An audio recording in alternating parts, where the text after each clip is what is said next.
ગુજરાત રાજ્ય યોગ બોર્ડના ચેરમેન શિષપાલજીના માર્ગદર્શન હેઠળ ડાયાબિટીસની શિબિરનું આયોજન 14 થી 28 નવેમ્બર સુધી ભરૂચના કોઓર્ડિનેટર ભાવિનીબેન તેમજ યોગ્ય બોર્ડની ટીમ દ્વારા કરવામાં આવ્યું હતું।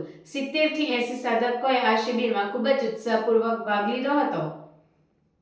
ગુજરાત રાજ્ય યોગ બોર્ડના ચેરમેન શિષપાલજીના માર્ગદર્શન હેઠળ ડાયાબિટીસની શિબિરનું આયોજન 14 થી 28 નવેમ્બર સુધી ભરૂચના કોઓર્ડિનેટર ભાવિનીબેન તેમજ યોગ બોર્ડ ટીમ દ્વારા કરવામાં આવ્યું હતું। 70 થી 80 સાધકોએ આ શિબિરમાં ખૂબ જ ઉત્સાહપૂર્વક ભાગ લીધો હતો। 15 દિવસમાં ડાયાબિટીસને લગતા આસન, પ્રાણાયામ, ધ્યાન, એક્યુપ્રેશરના પોઈન્ટ જેવી યોગિક ક્રિયાઓ દ્વારા ડાયાબિટીસનો ઉપચાર કરવામાં આવ્યો અને આ બધા સાધકોને ઘણો બધો ફાયદો થયો। સાધકોનું મંતવ્ય હતું કે ખરેખર યોગ અને યોગી ક્રિયાઓ દ્વારા ડાયાબિટીસને હરાવી શકાય છે।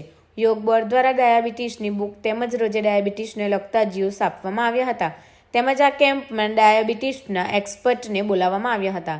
ડાયાબિટીસના સાધકોનું આરોગ્ય વિભાગના ડોક્ટર દ્વારા પ્રથમ દિવસે ચેકઅપ કરવામાં આવ્યું અને છેલ્લા દિવસે પણ ચેકઅપ કરવામાં આવ્યું હતું। સાધકોના સુગર લેવલમાં ઘણો બધો ફરક જોવા મળ્યો હતો।